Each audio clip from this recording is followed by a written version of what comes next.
నమస్తే, welcome to Bharat today. నేను Varma. Danger bells special డిస్కషన్లోని డీటెయిల్స్లోకి వెళ్తే దేశవ్యాప్తంగా రోజురోజుకి కరోనా వైరస్ విజృంభిస్తుంది. దేశంలో కరోనా ప్రభావం ఎక్కువగా ఉన్న 170 జిల్లాలను కేంద్రం గుర్తించి వాటిని కోవిడ్-19 హాట్ స్పాట్లుగా, మరో 207 జిల్లాలను నాన్ హాట్ స్పాట్లుగా గుర్తించింది. 15 కంటే ఎక్కువ కరోనా కేసులు ఉన్న జిల్లాలను హాట్ స్పాట్లుగా, వైరస్ వ్యాప్తి తక్కువగా ఉన్న జిల్లాలను నాన్ హాట్ స్పాట్లుగా ఆరోగ్య మంత్రిత్వ శాఖ ధృవీకరించింది. ఇప్పటివరకు ఒక్క కేసు కూడా నమోదు కాని ప్రాంతాలను గ్రీన్ జోన్లుగా కూడా ప్రకటించింది.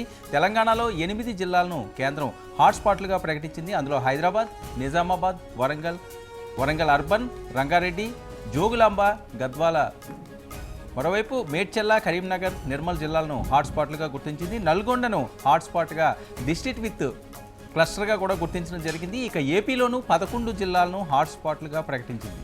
కర్నూలు, గుంటూరు, నెల్లూరు, ప్రకాశం, కృష్ణా, కడప, పశ్చిమ గోదావరి, చిత్తూరు, విశాఖపట్నం, తూర్పు గోదావరి, అనంతపురం జిల్లాలను హాట్స్పాట్లుగా ధృవీకరించింది. ఇక దీనిపై ఈనాటి స్పెషల్ డిస్కషన్ కొనసాగిద్దాం. డేంజర్ బెల్స్లోని మనతో పాటుగా చర్చలో పాల్గొంటున్నారు కవిత గారు, ప్రముఖ సినీ నటి, AP BJP state vice president. అలాగే doctor Sribhushan Raju garu, medical expert, NIMS. Sribhushan Raju garu, ఎలా చూడాల్సి ఉందండి హాట్స్పాట్లు పెరిగే పరిస్థితి? నిన్న మొన్నటి వరకు కూడా అంతంతగా ఉండే ఈ వైరస్ పాజిటివ్ కేసులు అటు తెలంగాణలో ఉన్నాయండి, ఏపీలో ఉన్నాయండి, రోజు రోజుకి పెరిగే పరిస్థితి కనిపిస్తున్నది. ప్రధానంగా హాట్స్పాట్లు ఉన్న ప్రాంతాల్లో అక్కడ నివసిస్తున్న ప్రజలందరూ కూడా తీవ్ర భయాందోళనకు గురయ్యే సిచ్యువేషన్ మనం చూడడం జరుగుతుంది. అసలు హాట్స్పాట్లని ఏర్పాటు చేయడానికి గల ప్రధాన కారణాలు ఏంటి?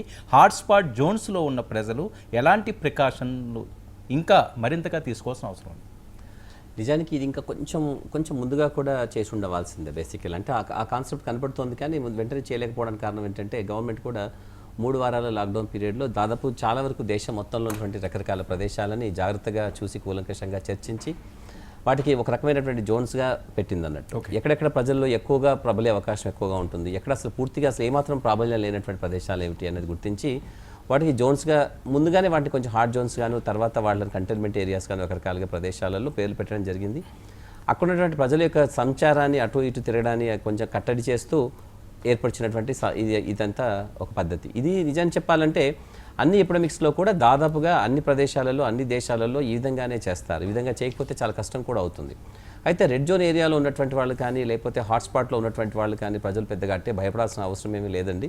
ఆ ప్రదేశంలో మీకు గాలిలో, ధూళిలో, నీటిలో, నిప్పులో ఎక్కడా కూడా మీకు ఎటువంటి వైరస్ వచ్చే అవకాశం లేదు. మీరు ప్రశాంతంగా ఇంట్లో కూర్చొని మీరు లాక్డౌన్ పీరియడ్లో మీరు ఏ విధంగా ఉన్నారో అలాగే ఉంటే సరిపోతుంది. ప్రత్యేకత ఏమీ లేదు. అక్కడ కూడా కాకపోతే ఏమిటంటే కుటుంబంలోంచి ఎవరినో ఒకరిని బయటికి రావడానికి కొంచెం అనుమతిస్తారు. కేవలం ఎమర్జెన్సీ, మెడికల్ ఎమర్జెన్సీస్ అటువంటి వాటిలో మాత్రమే అనుమతిస్తారు.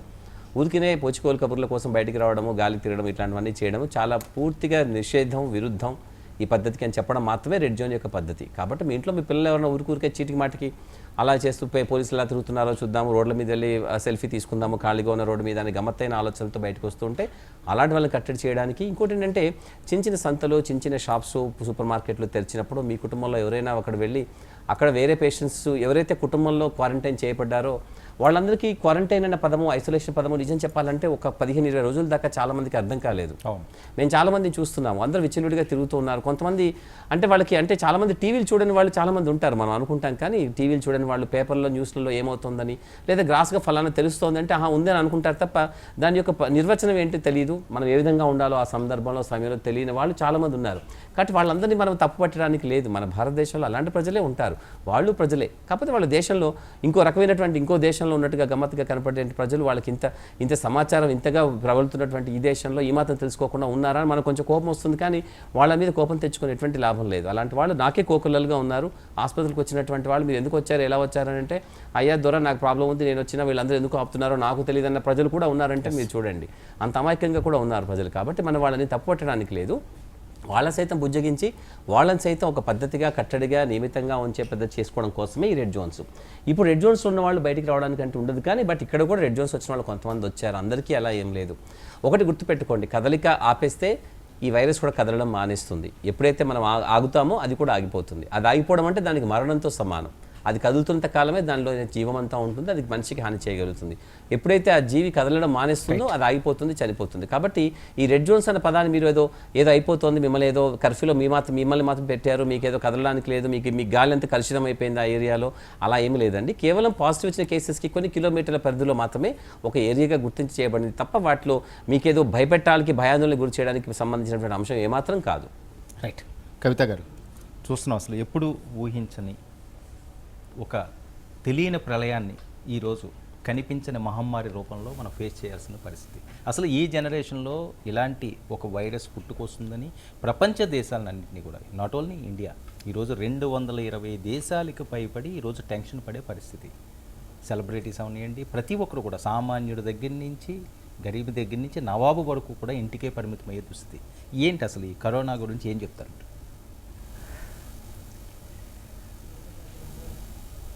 నేను ఫీల్ అయ్యేది ఏంటంటే, ఇప్పటి వరకు ప్రపంచంలో ఏంటంటే, నేను రాజుని, నువ్వు బీద, నేను కోటీశ్వరుణ్ణి, నువ్వు రిక్షావాడివి, నేను అద్దెంట్లో ఉంటున్నాను, నేను సొంత ఇంట్లో ఉంటున్నాను, నేను 5 కోట్ల బంగ్లాలో ఉంటున్నాను, నువ్వేమో 5 లక్షల ఇంట్లో ఉంటున్నావు. ఇటువంటివన్నీ కూడా ప్రతి ఒక్కళ్ళు యావత్ ప్రపంచంలో, నేను భారతదేశం అనట్లేదండి, ఎక్కడ మీరు చూసినా కూడా నేను రాజుని, నువ్వు బీద, నేను జూబ్లీ హిల్స్లో 20 కోట్ల ఇంట్లో ఉన్నాను, ఓ నువ్వేంటి అద్దె కొంపలో ఉన్నావా, ఓ నువ్వు ఆటోలో వస్తున్నావా, నేను BMW వెళ్తున్నాను, నేను ఆడి కార్లో వెళ్తున్నాను. ఒకే ఒక్కటి మన ఈ ఛానల్ ద్వారా మీ ముందు, డాక్టర్ గారి ముందు నేను అందరికీ చెప్పదలుచుకున్నది ఏంటంటే, ఒక రోగానికి బీద ధనిక అనేది లేదు అనేది వేరే వాటిల్లో కాదండి, నిజంగా నేను చెప్తున్నాను. ఈ కరోనా వ్యాధి వచ్చింది, కానీ చాలా మందిలోని చాలా వరకు మీరు చూడండి మార్పులు ఉంటాయి, మానవతా స్పృహను గుర్తు చేస్తున్నారు, మార్పులు ఉంటాయి. అంటే ఓ బ్రిటిష్ ప్రైమ్ మినిస్టర్కి వచ్చిందా, అదేంటి ఆయన బ్రిటిష్ ప్రైమ్ మినిస్టర్ కదా, అయ్యో ఆయనకి రావడం ఏంటి, చార్ల్స్కి వచ్చిందా, ప్రిన్స్ చార్ల్స్కి వచ్చిందా, అమ్మో ఆయనకు వచ్చిందేంటి, ఆయన ఇంట్లో పనోడికి రావాలే అని అన్నారు చూడండి. అది కాదు ఇక్కడ. ఇక్కడ మీరు ఎంత గొప్ప రాజైనా సరే వస్తుంది, లేదా ఎంత బీదవాడైనా రాకుండా పోవచ్చు.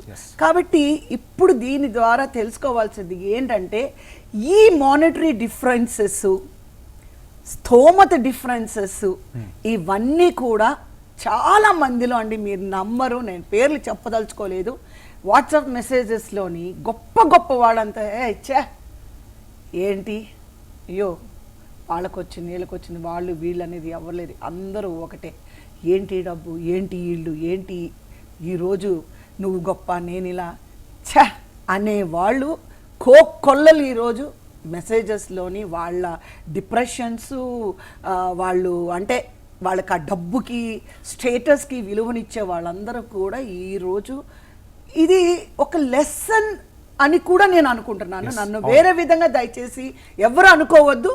నేను ఇది ప్రతి ఒక్కళ్ళకి ఇది ఒక గుణపాఠం.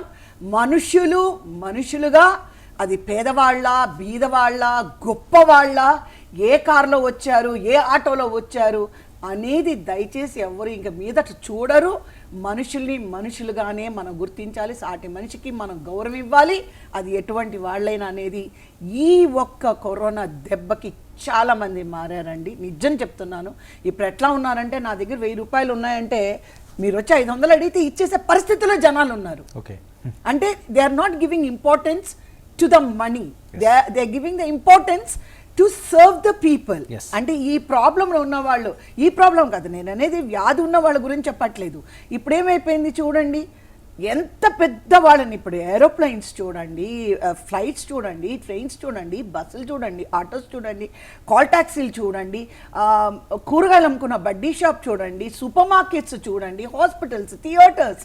అంటే మీరు ఆలోచించండి, ఒక ఎకానమీ వైజ్గా మీరు చూసారంటే 1000 కోట్లు పెట్టుకున్న వాళ్ళు లాక్డౌన్ అయ్యింది, 100 రూపాయలు పెట్టుకొని ఒక చిన్న బడ్డీ షాప్ పెట్టుకున్న వాళ్ళకు కూడా లాక్డౌన్ అయింది. అంటే here you can see this particular disease is made the whole world equal. not India, not America, not anybody, the whole globally is became totally shut down. So this is the really a lesson to people start being proper humans, the humanity levels. ఇంకోటి ఏంటంటే environmental is చాలా difference. అది కూడా మనం environmental కూడా మనం ఆలోచించుకోవాలి. ప్రతి ఒక్కళ్ళు ఒక మాంసం అనేటప్పటికీ ఏది పడితే అది తినేయడము, అది ఎవరో తింటున్నారంటే మనము తినేయాలి. ప్రతి ఒక్కటి ఏది ఉన్నా ఏ రోజు అండి నేను చెప్తున్నాను, వెజిటేరియన్ అనేది వరల్డ్ వైడ్గా ఎంత ఫేమస్ ఉందో మీకు తెలీదు. వెజిటేరియన్ అనే వాళ్ళని కళ్ళకద్దుకున్నా అంటే ఒకప్పుడు మనం వెజిటేరియన్కి చాలా ఇంపార్టెన్స్ ఇచ్చేవాళ్ళం, కానీ ఇప్పుడు వెజిటేరియన్ తినేవాళ్ళు చాలా తక్కువ మంది అయిపోతున్నారు. అది కొన్ని మార్పులు డెఫినెట్గా వర్మ గారు వస్తాయి. సో ఇటువంటి బ్యాడ్ సిచ్యువేషన్లని ఎస్ మనం ప్రపంచవ్యాప్తంగా ఈ ప్రాబ్లం ఉన్నప్పుడు ఒక్క భారతదేశం అంటే నేనేదో మన గర్వంగా మాట్లాడుతున్నాను అనేది కాదు, డెఫినెట్గా అండి యావత్ ప్రపంచంలో మనం చూసామంటే అన్ని దేశాలు, మీరు చెప్పిన ఎన్ని దేశాలు అయితే మీరు చెప్పారో అన్ని దేశాలలోని నిజంగా పకడ్బందీగా ప్లాన్డ్గా వెరీ వెల్ ఎర్లీ లాక్డౌన్ అనేది నరేంద్ర మోడీ గారు మన ప్రధానమంత్రి గారు తీసుకురావడం అనేది హ్యాట్స్ ఆఫ్ టు హిమ్. అలాగే భారతదేశంలో ఉన్న ప్రతి ఒక్కరు కూడా ఎస్ మేమంతా భారతీయులు. అక్కడ మీరు ఒక్కటి ఇక్కడ గమనించారంటే, ఇందాక నేను మానిటరీ డబ్బులు హోదాల గురించి మాట్లాడాను, కానీ ఇంకొకటి మన భారతదేశం యొక్క ప్రజల యొక్క గొప్పతనం మీరు గమనించారు అని అంటే, మన యావత్ భారతదేశం ప్రతి ఒక్కళ్ళు ఒకటిగా నిలిచారు, ఒక్కటిగా నిలిచారు, ఒక్క తాటి మీద నిలిచారు. ప్రతి చీఫ్ మినిస్టర్స్ మోడీ గారి మాటని ఒబే చేశారు. ఆయన దారిలోనే, ఆయన స్ఫూర్తితోనే, ఆయన మాటతోనే ప్రతి ఒక్కరూ నిలబడి అంత పకడ్బందీగా చేశారు. ఎస్ అఫ్ కోర్స్ ఇందులో మళ్ళీ నేను రాజకీయం అని మాట్లాడడం లేదు. కొన్ని రాష్ట్రాలు they did not take care అండి. Sorry to say this. మనం ఇప్పుడు మాట్లాడుతున్నాం, అన్ని మంచి మాట్లాడుకోవాలి, చెడు మాట్లాడుకోవాలి. వెస్ట్ బెంగాల్ మీరు చూసారు, they are not doing properly. And మీరు ఢిల్లీ చూసారంటే it is not done properly. ఎందుకంటే ఈరోజు మనము కేసీఆర్ గారు తెలంగాణ రాష్ట్రంలో 7వ తారీఖు అంతా మనం చాలా కంఫర్టబుల్గా ఉంటాము, సో మనకి కొత్త కేసులు లేదు. ఆయన ఎంత హ్యాపీగా ఆ రోజు నాకు తెలిసి లైవ్ ఒక 2.5 hours లైవ్ అంతసేపు ఆయన మాట్లాడారు, కేసుల గురించి మాట్లాడారు, డీటెయిల్డ్గా మనకు అన్నీ ఆయన చెప్పారు. It was so inspiring and it was so encouraging. అలాంటి సిచ్యువేషన్లో with in couple of hours ఏమైందండి, 6 కరోనా వైరస్తో పాజిటివ్ కేసెస్తో చనిపోవడం జరిగిందండి. కేసెస్ కదండి, చనిపోవడం జరిగిందండి. It was okay midnight నేను న్యూస్ చూడలేదు, బట్ ఎర్లీ మార్నింగ్ నేను న్యూస్ పెట్టినప్పుడు it was a big shock, not only to me, I think entire state shock అయ్యి ఉంటుంది. ఎందుకనంటే the Delhi incident shattered the entire nation అనేది నేను చెప్తున్నాను. అది కేవలం కేజ్రీవాల్ గారి యొక్క అసమర్థత అని చెప్పడానికి నేనేమీ సందేహించనండి దీంట్లోని. ఎందుకు అనంటే ఒక లాక్డౌన్, ఒక ఇంత భూగోళాన్నే కుదిపివేస్తున్న ఒక మహమ్మారిని మనం అసలు భయం లేకుండా, ఏమీ లేకుండా, అందరూ అగ్రరాజ్యాల దగ్గర నుంచి ప్రతి ఒక్కళ్ళు స్కేర్లో ఉండి షార్టర్ అయిపోయిన ఒక పరిస్థితుల్లోని ఒక ఢిల్లీలో కేజ్రీవాల్ గారు అటువంటి ఒక సమావేశానికి ఎవ్వరికి కూడా ఇన్ఫర్మేషన్ ఇవ్వకుండా, బయటికి ఏది పొక్కనివ్వకుండా అంత సప్రెస్డ్గా ప్రేయర్స్ వాళ్ళు 13,000 మందితో చేయించడం అనేది, అది కాకుండా అది విదేశీయులు రావడము, భారతదేశంలో ఉన్న ప్రతి ఒక్క ముస్లిం సోదరులు అక్కడికి వెళ్ళడము జరగడం, అది ఫేర్ కాదు. కేజ్రీవాల్ గారు చేసింది ఆయన ఢిల్లీని పాడు చేయడమే కాదు, ఢిల్లీ సమాజాన్ని పాడు చేయడం కాదు, ఢిల్లీలో ఉన్న మానవాళిని పాడు చేయడం కాదు, ఆయన మొత్తం భారతదేశాన్ని షాటర్ చేశారు. డెఫినెట్గా ఈ హ్యాస్ టు, ఇప్పుడు ఈ సిచ్యువేషన్లోని డెఫినెట్గా దీని గురించి కామ్గా ఉంటుంది. కానీ after this incident he has to be answerable to entire nation అండి. అది మాత్రం డెఫినెట్గా he is answerable to the nation and to the people of భారతదేశం. డెఫినెట్గా మాత్రం అది మనం వదిలిపెట్టే ప్రసక్తే లేదు. ఎందుకంటే ఎంతో మనం అన్నీ చక్కగా చేసుకొని అన్ని రాష్ట్రాలు పకడ్బందీ చేసుకొని పాపం ఆ కేసు ఏంటో తెలీదు, దానికి వెంటిలేటర్స్ కావాలి, దానికి ఒక డిఫరెంట్ డాక్టర్స్ ట్రీట్మెంట్ కావాలి. ఇప్పుడు మీరు చూసారంటే ఎంత బాధాకరం అంటే ఇందాక ఎక్కడో అబౌట్ లాస్ట్ బులెటిన్లోని డాక్టర్ గారు చనిపోయారు కరోనా వ్యాధితోని. చూడండి, డాక్టర్స్ కానీ పోలీస్ డిపార్ట్మెంట్ కానీ శానిటైజేషన్ చేసిన మన మున్సిపల్ కార్పొరేషన్ కానీ నర్సులు కానీ వీళ్ళందరూ వాళ్ళ ప్రాణాలే అక్కడ పెట్టి డాక్టర్ గారు ఉన్నారు, ట్రీట్ చేస్తారు.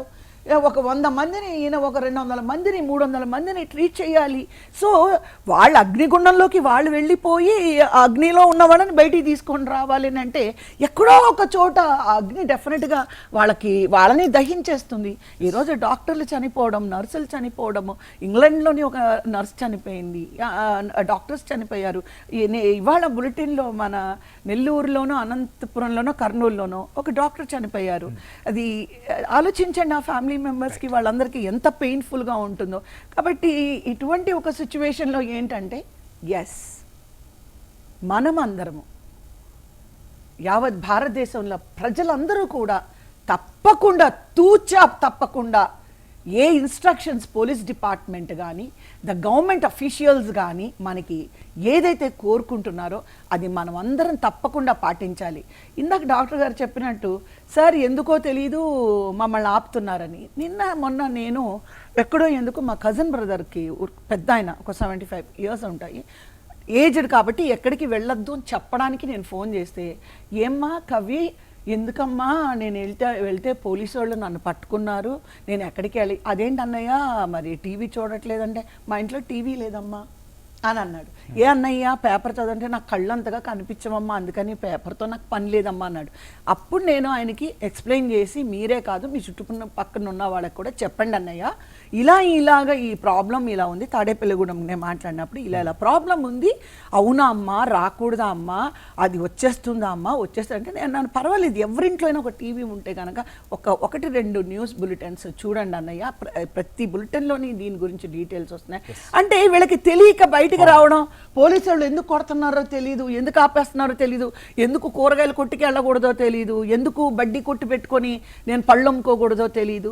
సో ఈ సిచ్యువేషన్లో మనం ఇంకొకటి కూడా చేయొచ్చు డాక్టర్ గారు, వాళ్ళతో చెప్పి కొన్ని విలేజెస్లో మనము ఆ ఆటోల్లో వెళ్ళి అనౌన్స్మెంట్స్ మనం ఇదేమంటారండి అవన్నీ కొంచెం అవేర్నెస్. అంటే మొదట్లో కొద్దిగా గ్యాప్ వచ్చినా ఆ తర్వాత నుంచి డే బై డే ఏదో రకంగా అవేర్నెస్ తీసుకురావడానికి చూస్తున్నారు. శ్రీభూషణ్ రాజు గారు, చూస్తున్నాం మరొక 2 weeks పొడిగించడం జరిగింది, ఆల్మోస్ట్ May 3rd వరకు. సో ఈ ఎక్స్టెండ్స్ చేయడం వల్ల ఖచ్చితంగా రిజల్ట్ మనకి పాజిటివ్గా ఉంటుందంట. అంటే కేసులు పాజిటివ్ గురించి నేను చెప్పట్లేదు, యాక్చువల్లీ పాజిటివ్ అనగానే అందరూ భయపడుతున్నారు. పాజిటివ్ థింకింగ్ అన్నా కూడా బాబాయ్ మాకు పాజిటివ్ వద్దండి అంటూ నెగిటివే ఉండాలనుకుంటున్నారు. ఈ సమయంలో నెగిటివే మంచి పదం అన్న కనిపిస్తోంది, కానీ బట్ యాక్చువల్గా అంటే దీని విషయాలు అంటే హాస్యాన్ని పక్కన పెట్టేస్తే 2 వారాలు అనేది సరిపోతుంది నేను చెప్పాలంటే. అంతకంటే పెద్దగా మన ఇంతకుముందు మన ఇదే పోడియం మీద మనం చాలాసార్లు మాట్లాడుకున్నాం కూడా, చాలా రోజుల క్రితం మనం మాట్లాడుకున్నప్పుడు కూడా 2 to 3 weeks పొడిగిస్తే చాలా మంచిదని కూడా నేను చెప్పాను. దానికి అప్పుడు ఇంకా ఈ ఆలోచన రాలేదు, మనం పొడిగిస్తారనుకున్న ఆలోచన రాకముందు 2 to 3 weeks ఇంకా ఇవ్వాల్సి వస్తుందని అంటే కొందరు నేను వెళ్ళిన తర్వాత నన్ను అడగడం మొదలుపెట్టారు, ఇంకా ఇదే కష్టమైపోతుంది, ఇంకా 2 వారాలు అంటారు ఏంటి అనేసి. వైరస్ యొక్క రెప్లికేషన్, వైరస్ ఏ విధంగా ప్రభావం చూపిస్తుంది మనిషి మీద అని తెలుసుకున్నప్పుడు, వైరస్ గాలిలో ఏమీ ఉండదు లక్కీగా, అదృష్టవశాత్తు. కాబట్టి మనం చాలా చక్కగా గాలి పీల్చుకోవచ్చు. గాల్లో కూడా ఉంటుందని చెప్పే పరిస్థితి అండి. గాల్లో అంటే చాలా దగ్గర ఉన్నప్పుడు ఏరోజాల్లో ఉంటుంది. ఏరోజాల్ ఇస్ డిఫరెంట్, అంటే తుంపర్ల ద్వారా వచ్చి గాలి ద్వారానే వస్తుంది, వచ్చి ముక్కులోంచి గొంతులోంచి మనకు ఊపిరితిత్తులకు వెళ్ళిపోతుంది. కాబట్టి అది అందుకని గాలిలో మొత్తంగా ఉండడం కాదు. అంటే ఇప్పుడు మన రోడ్డు మీద వస్తూ గాలి పీల్చుకుంటే మనకి ఏమి కష్టం కదా. అలాంటి మన పోలీసు వాళ్ళందరూ ఎలా ఉంటున్నారు చెప్పండి, వాళ్ళందరూ కూడా మేమందరూ కూడా తిరుగుతున్నాం కదా, ఆసుపత్రిలో మేమే తిరుగుతున్నాం కదా. ఈ రోజు కూడా నేను 60-70 మంది పేషెంట్స్ చూసాను ఈ రోజు కూడా నేను. కానీ అంతా మేము స్క్రీన్ చేసుకొని తర్వాత తీసుకుంటున్నాం. కాబట్టి ఇప్పుడు ఇంకోటి గమ్మత్తైన విషయం ఏంటంటే సోషల్ డిస్టెన్స్ పెట్టింది. ఎందుకంటే ఆ లెవెల్ డిస్టెన్స్ వరకే రీసెర్చ్లు డాక్టర్ గారు ఉన్న అంత టెక్నికల్గా నేను మాట్లాడడానికి లేదు. రీసెర్చ్లో వాళ్ళు తెలియజేసింది ఏంటంటే 1 meter 2 meters దూరంలో ఉంటే ఈ తుంపర్లు ఏదైనా కాఫ్ కోల్డ్ ఉన్న వాళ్ళు అందుకే మాస్క్ వాడి so it will be between with in them only. So పక్క వాళ్ళకి ఇవ్వకుండా ఉంటుంది అనేది, అందుకోసమే సోషల్ డిస్టెన్స్ అనేది అసలు ప్రతిసారి మీరు చూసారంటే ఎక్కడ ఏ మాట రావడం లేదు వర్మ గారు, ఒక్కటే వస్తుంది సోషల్ డిస్టెన్స్. ఆ సోషల్ డిస్టెన్స్ వల్ల ఏంటంటే షేక్ హ్యాండ్స్ ఇవ్వడం కానీ, మన ఫిజికల్గా మాట్లాడడం కానీ, పక్క పక్కన వెరీ క్లోజ్గా ఉండడం కానీ, అవి పబ్లిక్లో మనం చేయకూడదు అనేది శ్రీకృష్ణ గారు, ఒకటి ఉంది. ఇంకోటి ఒకటి అండి, ఎందుకు ఈ వైరస్ ఎయిర్లో ట్రావెల్ చేయలేదు అంటే ఏమైనా సైంటిఫిక్గా రీజన్ లేదు. అంటే దానికి అంటే వైరస్కి నేను చెప్పాను మొదటి నుంచి చెప్తున్నది, వైరస్ అనేది గమ్మత్తుగా అత్యంత సూక్ష్మమైన చాలా చిన్న ప్రాణి. ఈ పోలియంలో కూడా నేను మీకు చెప్తున్నాను, చాలా ఎంత బలహీనమైనది అంటే వైరస్ అసలు చాలా సులభంగా చనిపోతుంది. ఇదే కదా అన్ని వైరస్లు కూడా. నిజం చెప్పినట్టు వైరస్ మన సినిమాలో ఏదో మన కష్టగట్టినట్టుగా మన మీద పడ్డట్టుగా ఉంటే మాత్రం చాలా కష్టమై ఉండేది. నిజానికి అది మన పట్ల చాలా జాలి కరుణ ఉన్నటువంటి జీవులు అవన్నీ కూడా. జాలి కరుణ చూపిస్తున్నాయి కాబట్టి మన మానవ జాతిని తీసేయకుండా అవి కనీసం రక్షిస్తున్నాయి. ఎందుకంటే వాటి అల్పాయుష్కులు అవన్నీ కూడా చాలా సులభంగా చనిపోతాయి. కొన్ని నెలల తర్వాత కనిపించదు. మీరు చూడండి, ఒక 5-6 నెలల తర్వాత మీకు అసలు ప్రపంచం మొత్తంలో ఈ వైరస్ గురించి వచ్చిన జబ్బు పడిన వాళ్ళు కనపడదు. అదే గతంలో కూడా వైరస్లకి మనకి తెలిసి పూర్తి స్థాయిలో వ్యాక్సిన్స్ ఏమైనా వచ్చిన సందర్భాలు లేవు. వాటంతా అవి వచ్చే అవకాశం ఇస్తే కదా అవన్నీ కూడా వచ్చేలోగా అవే పోయాయి కదా. అసలు అవకాశం అంటే ఇది మాక్సిమం ఎంత పీరియడ్ ఉంటుందండి? ఇది యాక్చువల్లీ 4 to 5 months ఉంటుంది అంతే. 4 to 5 months కాబట్టి మనం ఇంకా కొన్ని రోజులు లాక్డౌన్ పెట్టాలి. ఇంకోటి ఏంటంటే మీరు నెంబర్లు చూసుకొని మీరేం భయపడక్కర్లేదు. నేను చెప్పాలంటే నేను మన దేశంలో కనీసం 25 నుంచి 30 వేల దాకా ఈ టైంలో మంచిగా చక్కగా చేస్తాయి. అంటే ప్రభుత్వానికి కిట్స్ ప్రాబ్లం అవుతుంది కాబట్టి వాళ్ళు చాలా జాగ్రత్తగా ఒక పద్ధతిగా ప్రణాళికబద్ధంగా చేస్తుంది ప్రభుత్వం అంతా కూడా. కేంద్ర ప్రభుత్వం ఖాళీగా ఏం కూర్చోదు కదా. బోల్డ్ అంతమంది దాని నిష్ణాతులైనటువంటి ఎక్స్పర్ట్స్ వాళ్ళకి వాళ్ళ పరిధిలో ఉంటారు. వాళ్ళు ప్రతి క్షణం వాళ్ళు మారుస్తూ ఉంటారు వాళ్ళు ఏం చేద్దాము ఏమిటి అనేసి. కాబట్టి కిట్ని అలా తయారు చేసుకోవడం కూడా సాధ్యం కాదు. ఇంకోటి దాన్ని చేయడం అందరికీ సాధ్యం కాదు. పీసీఆర్ అంటే కొంచెం స్పెషల్ టెక్నాలజీ, అది అందరూ చేసేది కాదు. నేర్చుకుంటే చేసుకోవచ్చు కాక కానీ అందరూ ఎవరు పడితే వాళ్ళు ఇప్పుడు ఈ క్షణంలో చేయండి అంటే చేయడానికి కుదరదు. పిహెచ్డీ చేస్తున్నటువంటి ల్యాబ్ టెక్నీషియన్స్, ల్యాబ్లో కొంచెం సీనియర్గా ఉన్నటువంటి ఎవరైనా కూడా స్పెషల్ ట్రైన్డ్ ఉంటే ఈ పీసీఆర్ టెక్నాలజీ చేయడం చాలా సులభం. ఇంకా మనకి చైనా నుంచి మనం తెచ్చుకోబోతున్నటువంటి యాంటీబాడీ టెస్టింగ్ అయితే అది కొంచెం మెషిన్ ద్వారా చేస్తే అది కూడా మంచి ల్యాబ్స్లో దాదాపు అన్ని కార్పొరేట్ ఆసుపత్రులు, పెద్ద ఆసుపత్రులు, ఈవెన్ గవర్నమెంట్ ఆసుపత్రులు అన్నింటిలో కూడా చేయడానికి వీలవుతుంది. ఏ పెద్ద కష్టం కాదు. అది చేయడం చాలా మంచిది. అలా చేస్తే మనం ఇంకా చాలా మంది గుర్తించగలుగుతాము. కాబట్టి చాలా మంది క్వారంటైన్లో పెట్టగలుగుతాము. ఎవరు క్వారంటైన్లో పెట్టడం, ఐసోలేషన్లో పెట్టడం మనకి ఎందుకు ఈ సమయంలో చాలా ఇంపార్టెంట్ అని అంటే వాళ్ళ ద్వారా వేరే వాళ్ళకి బయటకు రానికుండా చేయడం ద్వారా మాత్రం అది అక్కడ ఆగిపోతుంది. ఇంతకుముందు చెప్పాను, అది మనం ఆగిపోతే అది ఆగిపోతుంది. ఆగిపోయిందా దాని ప్రాణం పోవడంతో సమానం. ఏదో అంటుంటారు కదా, మనిషి ఏదో కొన్ని ఉంటే కదులుతూ ఉంటేనే ప్రాణం ఉంటుంది, కదలకపోతే అది పోతుంది. ఏదో సినిమాలో ఏదో చెప్తూ ఉంటారు కదా, ఏదో రాక్షసుల కథలో ఎక్కడో ఉంటాయి పాత కథల్లో. కాబట్టి అక్కడ ఆగిపోతే అయిపోయినట్టే. సో కాబట్టి అది ఆగిపోవడం అంటే అది చనిపోవడంతో సమానం దానికి. కాబట్టి సోషల్ డిస్టెన్సింగ్, లాక్డౌన్ పెట్టడం ఇదంతా కూడా. అయితే ఇతర దేశాల్లో అది మనకు పెద్దగా లాభం కాదు. మీరు ట్రంప్ వాళ్ళది అమెరికాలో పెట్టలేదు కాబట్టి పెద్ద లాభం లేదు అన్నది నేను చెప్పాలంటే వాళ్ళు సోషల్ డిస్టెన్సింగ్, లాక్డౌన్ అనేది వాళ్ళలో పెద్దగా లాభం చేయదు వాళ్ళకి. మన దేశం జనసమర్థమైన దేశం. మన దేశంలో చూశారు కదా, వాళ్ళ వలస కూలి అందరూ కూడా వచ్చేసి రోడ్డు మీద ఉన్నారు. వాళ్ళని తప్పు పట్టడానికి లేదు. ప్రతి మనిషికి జీవించే హక్కు ఉంటుంది.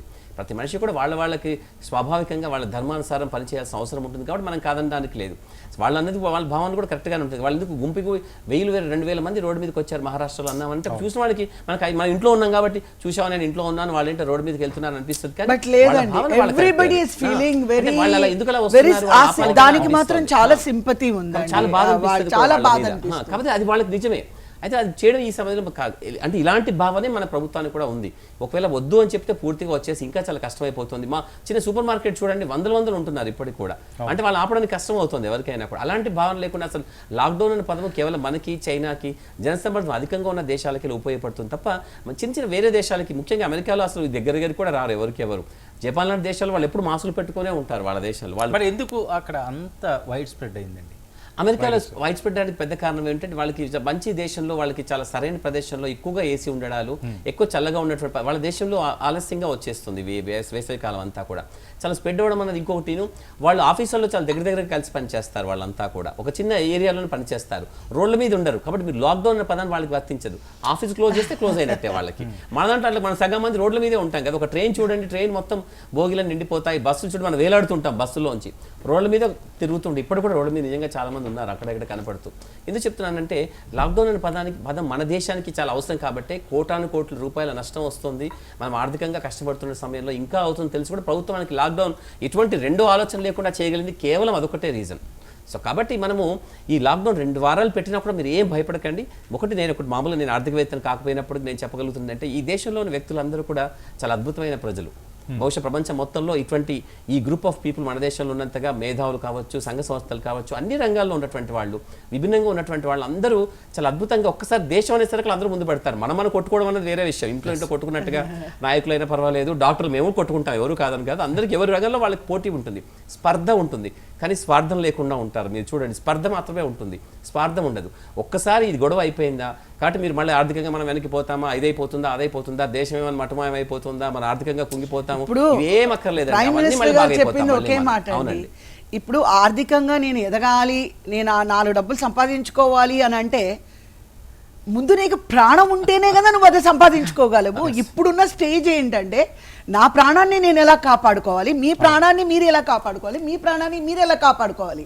సో ఆయనకు ప్రాణం ఉంటే ఆయన ప్రాక్టీస్ చేయగలరు, నాకు ప్రాణం ఉంటే నేను నటించగలను, మీకు ప్రాణం ఉంటే మీరు ఇక్కడ వచ్చి వర్క్ చేయగలరు. సో ఫస్ట్ ఇప్పుడున్న ప్రతి ఒక్కరికి కళ్ళ ముందు మన ముందున్న ఛాలెంజ్ ఏంటంటే మన ప్రాణం, మన ఆరోగ్యం. సో ఇవి 2 బాగుంటే ఇప్పుడు ఇండియా భారతదేశం యొక్క ఎకానమీ అది కూడా ఆ ఇబ్బందులు కూడా మోడీ గారు పక్కన పెట్టి ఎస్ నాకు నా దేశ ప్రజల ప్రాణాలు కావాలి, నా దేశ ప్రజల ఆరోగ్యం బాగుండాలి, నా కళ్ళ ముందు అనేది ఇప్పుడు ఇదే, మీరందరూ బాగుంటే పర్వాలేదు, మనకి ఏ కష్టం వచ్చినా మానిటరీగా ఎకానమీగా మనకి ఏ ప్రాబ్లమ్స్ వచ్చినా మనం ఇంప్రూవ్ చేసుకుందాం, మనం అందరూ ఆరోగ్యంగా ఉంటే మళ్ళీ పని చేసుకుందాం, మళ్ళీ స్ట్రాంగ్ అవుదాం. నాకు ఆ మాట చాలా నచ్చిందండి. డెఫినెట్గా ఇప్పుడు లేదు నాకు సంపాదనే కావాలి, ఏమైపోయినా పర్వాలేదు, నేను బయటకు వెళ్తాను, మీ లాక్డౌన్ అనడానికి వీల్లేదు అని అంటే ఎక్కడ వెళ్ళి ఎక్కడ పనిచేసి ఎక్కడ కొలాప్స్ అవుతామో మాకే తెలియదు. ఇప్పుడు నేను చెన్నైలో షూటింగ్ జరుగుతుంది, షూటింగ్ జరిగేటప్పుడు సడన్గా మాకు మామూలుగా నేను వింటున్నాను, ఓకే ఇలాగా న్యూస్లో అది ఇంటికి ఫోన్ చేస్తున్నాను, అన్నీ కనుక్కుంటున్నాను. సడన్గా అసోసియేషన్ నుంచి ఇమీడియట్గా మా స్పాట్ దగ్గరకు వచ్చి they gave letter saying that immediately association నుంచి పెప్సీ నుంచి వచ్చి ఇమీడియట్గా you have to shut down right this second. వాళ్ళు మా దగ్గరికి వచ్చినప్పుడు around 12:30 in the afternoon, this minute మేము ఇక్కడే ఉంటాము, you have to pack your shoot because it's not safe, because 200 నుంచి 250 మంది వరకు మేము వర్క్ చేస్తాం. ఓకే. ఆ తర్వాత నాకు అదేంటంటే టీవీ డిపార్ట్మెంట్. ఆ తర్వాత నాకు ఇక్కడ హైదరాబాద్కి ఫోన్ చేసి కనుక్కున్నప్పుడు ఏమన్నారంటే లేదు ఇక్కడంతా all the top producer like Dil Raju గారు లేకపోతే అరవింద్ గారు ఎవరెవరు ఉన్నారో అందరూ కూడా మొత్తం షూటింగ్స్ అన్ని షట్ డౌన్ చేసేసారు, టీవీ కానీ మూవీస్ కానీ అక్కడ కూడా movies and TVs shut down చేసేసారు, we have to shut down అని చెప్పేసి అందరూ ఏకగ్రీవంగా వచ్చాము. We respected the government, we respected our prime minister words. ఎందుకంటే తెలీదు 250 మంది ఉన్నప్పుడు ఎవరికి ఏముంటుందో, హౌ మార్నింగ్ వచ్చేటప్పుడు వాళ్ళు ఏం తీసుకుని వచ్చి we work in a very closed place, so we can't see. ఇంకోటి ఏంటంటే కవిత గారు, ఇది ఆ డే తెలిసింది కాదు ఈ వైరస్, ఒకవేళ సిమ్టమ్స్ వెంటనే తెలిసివి కాదు, అది ప్రాబ్లం అండి. పెరిగి చేసిందంటే మనకు హై ఫీవర్ ఉండొచ్చు, లేకపోతే దెబ్బ తగిలిందంటే వెంటనే మనకు తెలిసిపోద్ది ఎక్కడ పెయిన్ వచ్చిందని. బట్ ఇది ఏంటంటే ఇది చాలా డిఫరెంట్ గా ఉండే వైరస్ లాగా కనిపిస్తుంది.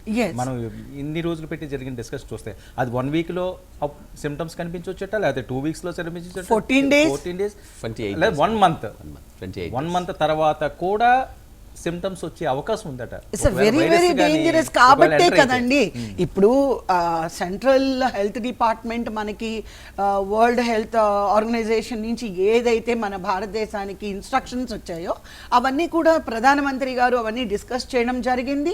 డిస్కస్ చేసి అంటే ప్రతి ఒక్కటి ప్రజలకి చెప్పుకుంటూ పోతే medically they can't understand only one way, okay shut down అనేసారు అంతే. ఎందుకంటే మోడీ గారు కూర్చొని ఇది ఇలా పనిచేస్తుంది అని చెప్పే స్థితి ఎవరికి ఉండదు. ఇక్కడ ముఖ్యమంత్రి గారు కానీ ఆయన కానీ వాళ్ళు అవన్నీ అనలైజ్ అనుకుంటే సిచ్యువేషన్ ఏమో కాదంటారా డాక్టర్ గారు? అవన్నీ వాళ్ళు ఆ టాలీ మొత్తం తీసుకొని వాళ్ళు మొత్తం ఓవరాల్ గా వచ్చి ఒక స్మాల్ పిక్చర్ తీసుకొచ్చారు. ఏంటంటే ఇన్ని రోజులు షట్ డౌన్. మనకు కూడా చెప్పాల్సిన అవసరం లేదు, వాళ్ళకు నిర్ణయం తీసుకొని మీరు ఇలా చేయండి అంటే చెప్పండి. భారతదేశంలో ప్రజలు బాధ్యత గల పౌరులు ప్రభుత్వం ఏం చెప్పినా నిశ్శబ్దంగా పాటించాల్సింది, అది ఏదైనా పర్వాలేదు. మీరు కనుక అక్కడ నిల్చోండి అంటే కూడా నిల్చోవాల్సిన పరిస్థితి మనకు ఉంటుంది. ఎందుకంటే ప్రభుత్వము ఇది చాలా కష్టమైన నిర్ణయం. ఇది దేశం మొత్తం లాక్డౌన్ చేసి బోర్డని కోటాను కోట్ల లాభాన్ని నష్టాన్ని మనకు తీసుకోవడం అన్నది అదంత సులభం కాదు నేను చెప్పాలంటే. ఇండియన్ లాంటి భారతదేశంలో లాంటి ఇలాంటి అట్మాస్ఫియర్ లో అందులో నిజంగా ప్రజల lockdown భావోద్వేగాలు అసలు భిన్నంగా ఊహించలేం. 130 కోట్ల మంది ఉన్న జనాభాని ఈ రోజు లాక్డౌన్ ప్రకటించారు. అది ఆల్మోస్ట్ పాటిస్తున్నారండి. ఏదో కొంతవరకు పాటిస్తున్నారండి 4% అక్కడ ఇక్కడ ఉంటారు, 4% ఎక్కడైనా ఉంటారు. మన లేదండి, నాకు తెలిసి 90% ఇస్ వెరీ వెల్. మనము ఎప్పుడు అండి ఇక్కడ రాజకీయాలు కానీ కులాలు కానీ మతాలు కానీ అన్ని మన పక్కన పెట్టి నిజం మాట్లాడుకోవాలి. ఎస్, డెఫినెట్ గా అందరూ పాటిస్తున్నారండి. They are respecting, they are obeying. Openly చెప్పాలంటే మేము ఉంటున్న అపార్ట్మెంట్ ఆల్మోస్ట్ 230 ఫ్యామిలీస్ ఉన్నాయండి. So we shut down all our workers అండి. నో న్యూస్ పేపర్స్ లాంటివి ఇలా కొన్ని మేము అంటే not like milk or provisions అవి కాకుండా మాకెవరు ఇప్పుడు వర్కర్స్ లేరు. All 230 apartments are they doing the work by themself. అంటే చాలా స్ట్రిక్ట్గా మావి 3 గేట్లు ఉంటే 2 గేట్లు లాక్లోనే పెట్టేశారు. 1 గేట్ ఈజ్ ఓపెన్ అంటూ that is also lock. If anybody is coming they are not allowed inside the building. ఎవరికైనా ఏదైనా కావాలంటే they will call the particular house people. If you are coming అంటే ఓకే పర్టికులర్ హౌస్ కవితగారు అంటే they will make you stand outside the gate. They will make us come down. If anything, we communicate. They are doing అండి, not only in our apartment. నాకు తెలిసి ప్రతి చోట ఇది జరుగుతోంది, మనము అది డినై చేయడానికి లేదు. కాకపోతే ఏంటంటే మొన్న ఢిల్లీకి వెళ్ళి వచ్చిన వాళ్ళు ఇప్పుడు ప్రాబ్లం అంతా అక్కడ స్టార్ట్. కొనసాగిద్దాం. కవిత గారు, సినీ పరిశ్రమలో మనం చూసుకుంటే 24 క్రాఫ్ట్స్, ఇందులో చాలా మంది కార్మికులు ఉన్నారు ఈరోజు. వాళ్ళు ఎలాగా వాళ్ళు గెటిన్ అవుతున్నారు? ఎలాంటి వెల్ఫేర్ అందుతుంది వాళ్ళకి? నేను మొన్న మాకు సెంట్రల్ నుంచి వీడియో కాన్ఫరెన్స్ జరిగిందండి. సో జరిగినప్పుడు అంటే ఫ్రమ్ ఆంధ్ర అండ్ తెలంగాణ వాళ్ళని కొంతమందిని సెంట్రల్ నుంచి సెలెక్ట్ చేసుకోవడం జరిగింది. Maybe they have taken from different industries. Like ఒక డాక్టర్ గారు, ఒక లాయర్ గారు, ఒక బిల్డరు, అలా అండి డాక్టర్ గారు. అలాగా అన్ని సెగ్మెంట్స్ని తీసుకున్నారు. సో ఆ టైంలోని నేను కూడా అంటే నన్ను కూడా తీసుకోవడం జరిగింది. సో ఇప్పుడు డాక్టర్ వ్యూ ఆయన మాట్లాడతారు, బిల్డరు ఆయన వ్యూలో మాట్లాడతారు. సో అలాగా నేను I represented, okay of course I represented my film industry. Then I was talking, ఏమైపోయిందంటే అండి the top level people are well off, total lower category people are well off. అంటే నేను మా ఇండస్ట్రీ గురించి అడుగుతున్నారు కాబట్టి చెప్తున్నాను. ఇటు టీవీ ఇండస్ట్రీలో కానీ ఇటు మూవీ ఇండస్ట్రీలో కానీ ఈ మిడిల్ క్లాస్ ఉన్నారు చూడండి, దే ఆర్ సఫరింగ్ అండి. ఫ్రాంక్గా చెప్పాలి అని అంటే ఇప్పుడు కింద స్థాయి వాళ్ళకి ఓకే 1500 ఇస్తాము అంటున్నారు, ప్రొవిజన్స్ ఇస్తున్నారు, వెజిటబుల్స్ ఇస్తున్నారు, రైస్ ఇస్తున్నారు. లైక్ వాళ్ళకి ఏది కావాలన్నా ఆ ఏరియాలో ఉన్న corporators, MLAs they are doing అండి. సో గవర్నమెంట్ సైడ్ నుంచి అవన్నీ వస్తున్నాయి. సో అలాగే మా ఇండస్ట్రీ నుంచి కూడా చాలామంది మా అసోసియేషన్ నుంచి కానీ అలాగే కొంతమంది గ్రూప్స్ ఏ ఏరియా ఉందో ఆ ఏరియా నుంచి వాళ్ళు ఓకే నేను ఇప్పుడు అమీర్పేటలో ఉన్నానంటే ఆ ఏరియాలో మాకు ఆర్టిస్టులు ఎవరైనా ఉన్నారా, జూనియర్ టాకింగ్ అబౌట్ జూనియర్ ఆర్టిస్టులు కానీ, టెక్నీషియన్స్ కానీ, మేకప్ కానీ, కెమెరా, ఎనీ టెక్నీషియన్స్ సఫరింగ్లో ఉన్నారా అంటే సో అలాగ మేము చేయడం అవుతుంది. కానీ మీరు ఆలోచించండి, ఆ మిడిల్ రేంజ్లో ఉన్న వాళ్ళు ఒకరిని దేహేని అడగలేరు, అప్పులు తెచ్చుకోలేరు. వాళ్ళ సిచ్యువేషను పేర్లు చెప్పడం నాకు అదే it's not good me telling the names. వాళ్ళు నిజంగా సఫర్ అవుతున్నారు Varma garu, very badly they are suffering. ఎవరైతే టీవీ ఇండస్ట్రీలో కానీ మూవీ ఇండస్ట్రీలో కానీ మిడిల్ రేంజ్లో ఉన్నారు చూడండి, వాళ్ళు మాత్రం ఇటు గవర్నమెంట్ నుంచి వాళ్ళకి హెల్ప్ తీసుకోలేరు. ఎందుకంటే they R tax paid people. ఇంకొకటి ఏంటంటే ఈ డైలీ వేజెస్ పనిచేస్తారు చూడండి, ఆ డైలీ వేజెస్ పనిచేసే వాళ్ళు దే ఆర్ సఫరింగ్. ఫ్రీలాన్స్ ఉన్నారు. ఫ్రీలాన్స్ అంటే కొంతమంది కెమెరామ్యాన్లు ఏం చేస్తారు అని అంటే మెయిన్ కెమెరామ్యాన్ ఇవాళ రాలేదు అని అంటే ఆ 1 డే ఆ 2 days ఓకే వర్మ గారు రండి, ఓకే కృష్ణ గారు రండి, అలా తీసుకుంటారు. So at least they will get that 1 or 2 days that payment వాళ్ళకి ఉంటుంది. వాళ్ళు దే ట్రై టు సర్వైవ్. మీరు ఆలోచించండి, ఇన్ని రోజుల లాక్డౌన్, ఓకే వాళ్ళు ఏదైనా ఒక 10,000 20,000 ఏమైనా దాచిపెట్టుకొని ఉంటే ఆ 10 రోజులు ఒక వైఫో ఇద్దరు పిల్లలు ఉన్నారంటే ఇప్పుడు అది మనకి సీఎం గారికైనా కిలో అదే బియ్యం రేట్ ఉంటుంది, మా ఇంట్లో పనమ్మాయికైనా మా దోబివాడికైనా అదే రేట్ ఉంటుంది. Rate is not going to vary the prices. So ఆ ప్రాసెస్లో ఏమైందంటే కొంతమంది టెక్నీషియన్స్ ఇలాగా డైలీ వేజెస్లో డిపెండ్ అయిన వాళ్ళు దే సెడ్ మీరు పొలిటికల్గా ఉన్నారు, మా పరిస్థితి మేము ఎవరికి చెప్పుకోలేని పరిస్థితిలో ఉన్నాము, మేము ఏం చేయగలము. ఎక్కువ రోజులు లాక్డౌన్ అంటే some people are said we have to commit suicide. It was so pathetic. Doctor garu ఏమన్నారంటే నేను ఒక 10 days పనిచేస్తేనే నా ఫ్యామిలీ రన్ అవుతుంది. సో ఇప్పుడు నాకు ఓకే ఈ లాక్డౌన్కు ముందు నేను వర్క్ చేయలేదు అనుకోండి, ఒక్కవేళ 10 days నేను వర్క్ చేయలేదు, సో అంతకు ముందున్న డబ్బు నేను I will stretch for another 10 days. మళ్ళీ నేను ఇంకొక 1 monthకి నేను లాక్డౌన్లో ఉండాలంటే నేను ఏం చెయ్యను, ఎవరి దగ్గరికి వెళ్ళి నాకున్న స్ట్రేచర్కి నాకు ఒక 1000 రూపాయలు ఇవ్వండి, నేను ఒక 2000 ఇవ్వండి నాకు అని నేను ఎలా అడగను, మా పరిస్థితి ఏంటి అని అడుగుతున్నారండి. సో అది చాలా, అది ఎలా చెప్పాలో తెలీదు, చాలా పెయిన్ఫుల్. ఆర్టిస్టులు చాలామంది డైలీ వేజెస్ పనిచేసే వాళ్ళు ఉన్నారు. అంటే టోటల్ మూవీకి అంటే ఓకే ఇన్ని లక్షలు ఇస్తున్నాము లేదా 1 కోటి రూపాయలు ఇస్తున్నాము అనేది ఇస్ డిఫరెంట్. ఏంటంటే దాంట్లో వాళ్ళకి కొంచెం అడ్వాన్స్ వస్తుంది లేదా వాళ్ళకి షెడ్యూల్ పేమెంట్ వచ్చి ఉంటుంది. బట్ అలా కాకుండా ఓకే రేపు షూటింగ్ మీరు అడుగుతున్నారు, ఓకే నేను వచ్చి వర్క్ చేస్తున్నాను, end of the day okay నాకు 10,000 15,000 మీరు ఇస్తారు, నేను 1 month మళ్ళీ నేను వర్క్కి వెళ్ళలేదు, ఈ 15,000తోని with a family of 6-7 people, how I will survive? Yes. So ఇలాంటి వాళ్ళు డెఫినెట్గా అండి చాలా సఫర్ అవుతున్నారు. ఒక పక్కన ఈ హెల్త్ ఆలోచించాలా లేకపోతే సర్వైవల్కి ఆలోచించాలా. సో ఇదే విషయంగా నేను ఆ వీడియో కాన్ఫరెన్స్లో నేను మాట్లాడడం జరిగింది. ఇలా డైలీ వేజెస్ తర్వాత ఈ కాట్స్లో పెట్టుకొని ఎర్న్ చేస్తారు చూడండి, దే ఆర్ ఆల్సో సఫరర్స్ అండి. ఎందుకంటే వాళ్ళు మార్కెట్కి వెళ్ళలేరు, అంత దూరం వెళ్ళలేరు, ట్రాన్స్పోర్ట్ లేదు, తెచ్చుకోలేరు. వాళ్ళు ఆ రోజు అరటిపళ్ళు ఆ బండి మీద అమ్ముకున్నారంటే ఎండ్ ఆఫ్ ద డే వాళ్ళకి వచ్చిన 200-300 రూపాయలే వాళ్ళ జీవనోపాయం. అలాంటి పరిస్థితుల్లోని అంటే నేను అనేది ఈ మానిటరీ ఎకనామీ వైజ్గా ఈ ఆర్థికంగా నాకు తెలిసి 90% పీపుల్ ఆర్ సఫరింగ్ అండి. I will only say 10% of the people are well to do. అంటే ఇటు మీరు లోవర్ చూసుకున్నా అటు హయ్యర్ చూసుకున్నా వాళ్ళు బాగున్నారండి. ఇటువంటి వాళ్ళు మాత్రం చాలా సఫర్ అవుతున్నారు. So I don't no, these all we put it to central, all this to what ever me suggestion ఏంటి పోండి, అసలు ఏం చేయాలి వాళ్ళకి? అంటే ఇప్పుడు సడలింపు అనేది ఒకటి ఏదో వస్తుంది అంటున్నారు కదా, వచ్చినప్పుడు ఓకే సడలింపు వచ్చినా ఇప్పుడు మళ్ళీ షూటింగ్స్ అవుతాయని గ్యారంటీ ఉండదు, వేరే రకంగా ఉంటాయి, ఏవో చిన్నవి ఇస్తారేమో వాళ్ళకి, ఏదో బయట తిరగడానికనో లేకపోతే టైమ్స్ ఏమన్నా కొద్దిగా పెంచడమనో అలా లిమిటేషన్ చేస్తారు తప్ప ఇప్పుడు. బట్ ఐ డోంట్ నో అండి, everybody in a very big shock.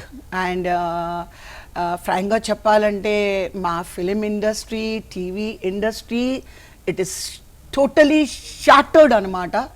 Shattered అంటే అది నాకు ఇంకా దానికి మించి ఇంకా ఏమైనా వర్డ్స్ ఉన్నాయేమో తెలియదు కానీ చాలా చాలా they are facing lot of problems అండి.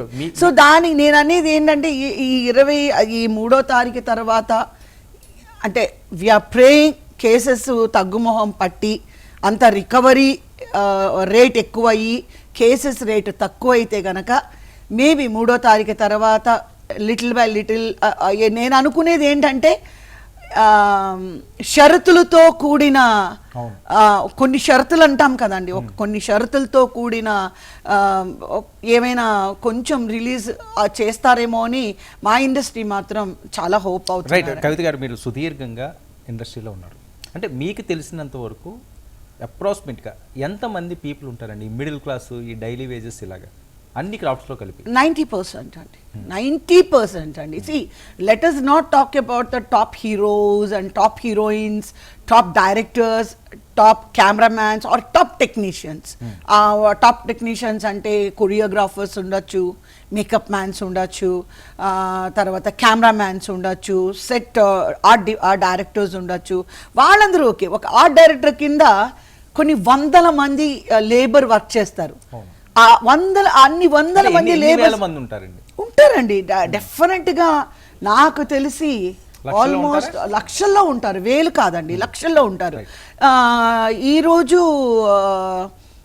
ఒక ప్లేస్లోని జూనియర్ ఆర్టిస్టులు ఉన్న ఒక ప్లేస్లోని వాళ్ళకి కొంచెం ఫుడ్ ఏదో ప్రాబ్లం అని అంటే మాకు తెలిసిన వాళ్ళు నాకు ఫోన్ చేసి మేము ఇలాగ రైస్ అండ్ వెజిటేబుల్స్ మేము అక్కడ ఇస్తున్నాము, కానీ మీరు అంత దూరం మీరు రాలేరు కవిత గారు, మీరు నేనేంటంటే లైక్ కృష్ణానగర్లో మా టెక్నీషియన్స్, చిన్న టెక్నీషియన్స్, చిన్న ఆర్టిస్టులు అలా ఉన్నారు కాబట్టి నేను వాళ్ళకి లైక్ రైస్ ప్రొవిజన్స్ కానీ లైక్ వెజిటేబుల్స్ కానీ ఏమైనా చిన్న ఒక మెడికల్ ఇలాంటివన్నీ నేను కృష్ణానగర్లోనో లేకపోతే అమీర్పేట్ కానీ లేదంటే నేను ఎందుకంటే 3 కిలోమీటర్స్ కంటే ఎక్కువ బయటికి వెళ్ళకూడదు అని అంటున్నారు కాబట్టి definitely I have to obey as a good citizen of India. So అందుకని ఏంటంటే నా చుట్టుపక్కల ఏమేం ప్రాబ్లమ్స్ ఉన్నాయో అవన్నీ నేను కొంచెం చేయడం జరుగుతుంది. అంటే మానిటర్గా డబ్బులు ఎవరు నన్ను అడగలేదు, ఏం అడుగుతున్నారంటే మాకు ప్రొవిజన్స్ కావాలి. మీరు సినీ ఇండస్ట్రీ కోసం చెప్పినప్పుడు ఏమన్నా పాజిటివ్గా ఏమన్నా అక్కడి నుంచి వచ్చిందండి? ఏమన్నా చేద్దాము అన్నట్టుగా వెల్ఫేర్ అంటే వాళ్ళన్నీ దే లిజన్ అండి. ఇప్పుడు మేము ఆ రోజు 28 members we were on the video conference. ఎవరితో జరిగిందండి కాన్ఫరెన్స్? జరిగింది సెంట్రల్ చాలా ఇంపార్టెంట్ వాళ్ళతో జరిగింది. సో ఫీడ్బ్యాక్ తీసుకోవడం అండి. యాక్చువల్గా వాళ్ళు మనకి మాట్లాడేటప్పుడు ఓ మీకు ఈ ప్రాబ్లమా నేను ఇది చేసేస్తాను, ఇట్స్ నాట్ లైక్ దట్ అండి. మా దగ్గర నుంచి ఎవ్రీథింగ్ ఈజ్ రికార్డెడ్ అనమాట. ఓకే మీరు మీ ఓకే మీడియా తరపున మీ ప్రాబ్లం చెప్తారు, as a doctor he's telling. So ఇలాంటివి తీసుకొని అవన్నీ ఫీడ్బ్యాక్ తీసుకొని, అంటే నాకు తెలిసి ప్రతి స్టేట్ నుంచి తీసుకుంటున్నారు. సో అవన్నీ గ్యాదర్ చేసి దాన్ని ఒక 3-man కమిటీ 5-man కమిటీ అని పెట్టుకొని దానిలోంచి అన్ని తీసి ఈ డిపార్ట్మెంట్ ఇంత సఫర్ అవుతుంది, మనం వాళ్ళకి ఏం చేయాలి. సో డెఫినెట్గా ఇప్పుడున్న పరిస్థితికి ఏంటంటే చాలామంది డైలీ వేజెస్కి పనిచేసే వాళ్ళు ఇప్పుడు చూడండి లైక్ కార్పెంటర్స్ కానీ ఎలక్ట్రీషియన్స్ కానీ ప్లంబర్స్ కానీ వీళ్ళందరూ they are allowed to do their work. ఇంకొకటి ఏంటంటే it may be very big joke or funny it is, but it is a very big problem now. No barber shops are open for ladies. మాకు ఎంత long hair ఉన్నా we love it. But కాకపోతే ఏంటంటే all men and boys వాళ్ళంతా ఏంటంటే అంత జడల్లాగా పెరిగిపోయి అంటే గడ్డం అంటే గీసుకుంటారు కానీ హెయిర్ ఎవరు వాళ్ళు కట్ చేసుకోలేరు. సో ఇది మాత్రం నేను చాలా వింటున్నాను ఏంటంటే barber shop is very essential for the society at this moment. ఎందుకంటే లాక్డౌన్ అనేది మంత్స్ అని అంటే ఇంకా మగవాళ్ళందరూ కూడా ఆడవాళ్ళలాగా జడేసుకొని వెళ్ళే పరిస్థితి వస్తుంది. శ్రీభూషణ్ గారు చూస్తున్నాం తెలంగాణలో ఉన్నాయండి, ఆంధ్రప్రదేశ్లో ఉన్నాయండి, కొన్ని రెడ్ జోన్స్ కింద ప్రకటించడం జరిగింది. ప్రధానంగా ప్రజలందరికీ కూడా ఒక భయానికి గురవుతున్నారు. ముందుగానే అది మాట్లాడకూడదు. అంటే దీని మీద ఇంకా కొద్దిగా క్లారిటీగా మనం మాట్లాడుకోవాల్సిన అవసరం ఉంది. ఎందుకంటే పలానా ప్లేస్లో ఒక పర్టికులర్ ప్లేస్ అనుకుందాం, ఒక ఎక్స్ ప్లేస్, ఆ ప్లేస్లో పాజిటివ్ కేసు ఉంది అంటే అక్కడ ఎన్ని వేల మంది ఉన్నారో వాళ్ళందరూ కూడా వాళ్ళకే కరోనా వచ్చినంత భయం ఫీల్ అయ్యే సిచ్యువేషన్ చూస్తున్నాం. మామూలుగా సైంటిఫిక్గా లిటరేచర్ ప్రకారం ఏంటంటే ఒక వైరస్ ఇన్ఫెక్షన్ వచ్చిన వ్యక్తి సుమారు 450 నుంచి 460 మంది దాకా అతను ఇన్ఫెక్ట్ చేయగలుగుతాడు. అంటే సాధారణ పరిస్థితుల్లో తిరుగుతున్నప్పుడు మనుషులు తిరగకుండా అయితే ఇంట్లో ఉండలేరు కదా, మనుషులు సంఘజీవులు కాబట్టి వాళ్ళు తప్పనిసరిగా తిరగాల్సిన పరిస్థితి, అవసరాలు, అవకాశాలు ఉంటాయి కాబట్టి వాళ్ళు తిరుగుతూ ఉంటారు. అలా తిరుగుతున్న క్రమంలో వాళ్ళు ఇంక వేరే వాళ్ళకి ఇన్ఫెక్షన్ చేసే అవకాశం ఎక్కువగా ఉంటుందన్నది ఒకటి. ఎప్పుడైతే 15 లేదా అంతకంటే ఎక్కువగా మంది కేసెస్ ఒక ప్రాంతంలో ఉన్నారో దాదాపుగా మనిషి ఇటువంటి సందర్భాల్లో ఒక వాళ్ళ చిన్న ప్రాంతాన్ని వదిలిపెట్టి చాలా దూరం వెళ్ళడం చాలా కష్టం. అంటే ఉదాహరణకి ఇప్పుడు కవిత గారు చెప్పినట్టుగా ఒక చిన్న బార్బర్ షాప్ తెరవాలని అనుకున్నారు అనుకోండి, తప్పేం లేదు, ఒక చిన్న అడప కొన్ని తెరవచ్చు కాక. కానీ చాలా అదే ప్రదేశంలో బార్బర్ షాప్ తెరిస్తే వచ్చే వాళ్ళు కనీసం రోజుకి 15-20 మందికి చేసినా కూడా వాళ్ళలో ఒక్కరికి వచ్చినా ఇంకొకరికి వచ్చినా అక్కడి నుంచి ఎలా డబుల్ అయిపోతుందో చూడండి, అక్కడి నుంచి ఎక్కువైపోతూ ఉంటుంది. సో ఈ ఒక్క కారణం చేతనే ఈ రెడ్ జోన్స్లో ఉన్న వాళ్ళని సాంఘికంగా వాళ్ళ కదలికల్ని పూర్తిగా నియంత్రిస్తూ ఎక్కడికి వెళ్ళకూడదు, ఉన్న ప్రదేశంలో అక్కడే ఉన్నట్టుగా ఉండాలి, ఉన్న పళంగా అన్నట్టుగా చెప్పింది కేవలం అది ఈ ఒక్క రీజన్ చేతనే.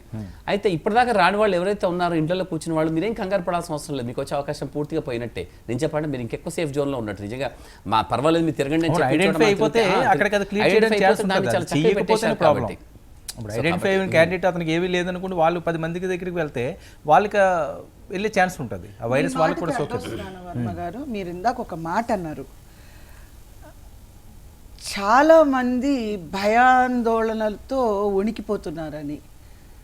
నిజం చెప్తున్నానండి, మీ న్యూస్లు ఏ ఛానల్స్లో ఏ న్యూస్లు అన్నా అన్నీ మీరు పక్కన పెట్టేస్తే ఇండివిజువల్గా మీరు out of the TV out of the news మీరు చూసారంటే స్వేర్ ఆన్ గాడ్ అండి, తెలంగాణలో ఉన్న 5 కోట్ల ప్రజలు లేదా ఆంధ్రాలో ఉన్న 4 కోట్ల ప్రజలు, సామాన్య ప్రజలు ఇంకా మన లైఫ్ అయిపోయింది, మన జీవితం అయిపోయింది, మనం ఎప్పుడు చచ్చిపోతామో తెలీదు, ఎప్పుడు ఏమొస్తుందో, ఎవరికి ఏం అంటుకుంటుందో, ఎవరితో మాట్లాడితే ఏం వస్తుందో అనే సైకలాజికల్గా మీరు అదే ఫస్ట్ మీరు ఆ మాట అడిగారు, సైకలాజికల్గా మెంటల్గా ఎంత డిస్టర్బ్ ఎంత డిప్రెషన్కి లోన్ అవుతున్నారో నేను మీకు మాటలతో నేను చెప్పలేను. ఎందుకంటే ఐ కెనాట్ బి టెల్లింగ్, అంటే మనకున్న తక్కువ టైంలోని నేను చెప్పలేకపోతున్నాను. 1 వర్డ్లో నేను చెప్పాలి అని అంటే మనుషులు ఇప్పుడు ఎలాగున్నారంటే సైకలాజికల్గా వాళ్ళకి జబ్బు సంగతి ఎలాగున్నా కూడా psychologically people are literally shivering అండి. మీరు అనుకోవద్దు లాక్డౌన్లో ఉన్నారు, దే ఆర్ వెరీ కంఫర్టబుల్, ఓ చక్కగా వండేసుకుంటున్నారు, తింటారు, పడుకుంటారు. దయచేసి అది అందరికీ చెప్తున్నాను, ఎవరెవరు ఇప్పుడు ఈ న్యూస్ చూస్తున్నారో అంటే వాళ్ళందరూ నాకు తెలుసు, చూసే వాళ్ళందరూ ఎలాంటి ఫీలింగ్తో వాళ్ళు ఉన్నారు అనేది నాకు తెలుసు అండి. చాలా డిప్రెషన్కి లోన్ అవుతున్నారు. చాలా అంటే వాళ్ళు ఏమో ఫీల్ అవుతున్నారంటే వాళ్ళు వచ్చిన వాళ్ళు ఎలా ఉంటారో మనకు తెలియదు, కానీ వీళ్ళకే వచ్చేస్తే వచ్చుంటే వీళ్ళు ఎంత ఒక భయాందోళనలతో ఉంటారో, ఎంత భయంకరంగా ఉంటుందో అందరూ అలా ఫీల్ అవుతున్నారు. ఇప్పుడు ఏంటంటే ఈ లాక్డౌన్ ఇంకా పొడిగించ వల్ల ఏమవుతుందంటే ఇంకా 20 14కి ఎంత హ్యాపీగా ఫీల్ అయ్యారంటే వన్స్ అగైన్ 14 మనకి 3rd అనేటప్పటికి అసలు ఏంటి ఏదన్నా జరుగుతోందా, మనకి ఏమన్నా చెప్పడం లేదా, ఏదన్నా అయిపోతుందా, ప్రపంచానికి ఏదైనా అయిపోతుందా.